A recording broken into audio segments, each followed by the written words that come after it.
Hello everyone, তো আজকে ঠান্ডা ঠান্ডা ওয়েদার আছে, বৃষ্টিও পড়তেছে, তার লিগে মাটন রান্না করুম আজকে।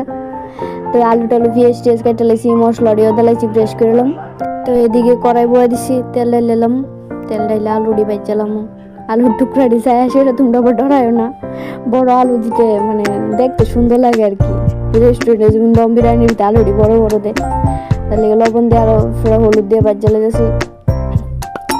তারপর একটু তেল দিলাইছি, তেলের ভিতরে একটা তেজপাতা শুকনো মরিচ দিলাইছি, একটু পেঁয়াজ দিলাম, পেঁয়াজ দিয়ে সেটা পেঁয়াজটি ভাজা ভাজা হয়ে গেলে মশলাটা দিলাম।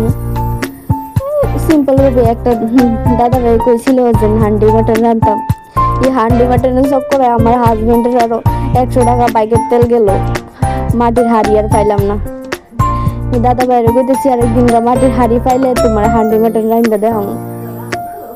তো হলুদ টলুদ যা যা মশলা লাগে দিলাম, হলুদ লঙ্কার গুঁড়া দিয়ে সেরকম লাড়াচাড়া করলাম। মশলার দিয়ে তেল ছাড়া দিছে, তেল ছাড়ানো কোনো মাটন দিয়ে দিলাম, মাংসটা দিলাম। তো দিয়ে সেটা কষাইলাম, ভালো করে কষাবো, পাক্কা আধা ঘন্টা লাগাই কষাইছি। প্রেশার কুকারে দিলে তো তাড়াতাড়ি জায়গা, প্রেশার কুকারে দিলে বেশি একটা ভালো না লিগা অনেকক্ষণ দিয়ে কষাইছি। লবণ দিলাম, লবণ ঢাকে দেওয়া আসলো, পরে দিছি ক্যামেরার দান দেয় লবণ সবনের কত সব ভুলে যেতেছিল। তো আমার দেহ কষানি হয়ে গেছে। মাটন তো প্রায় মানুষই খাইতে ভালো পায়, কিন্তু আমি যেন কেড়ে খাই না, আমি নিজে জানি না আমি কেড়ে জানি মাটন আমার ভালো লাগে না। এমনি সব মাংসই খাই, কিন্তু মাটনটা ভালো লাগে না। তো আমার হাজবেন্ডের লেগে কষা মাংস দিলাম, আমার হাজবেন্ড আবার কষা মাংসটা খাইতে ভালো হয়। তো আমার হয়ে গেছে কষানি, তো জল দিয়ে দিলাম,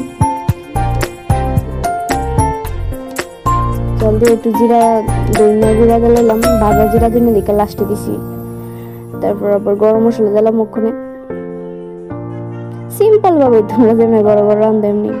তো আজকে মাটন রেডি। আজকের মেনু হয়েছে মাটন, তারপর আমইস্ত্রা মাছের মাথা দিয়ে রাঁধছি, তারপর কারকুল দিয়ে শসা দিয়ে পুর করছি। সিম্পল রেসিপি আজকে ঠান্ডা ঠান্ডা ওয়েদারে। তা আমার বাবুর গলাটা তো শুনতেছি, ওর লেগে কোনো বয়স দিয়ে বানাইতে পারি না, কখনো যে ছোট যে লেগে আর কি।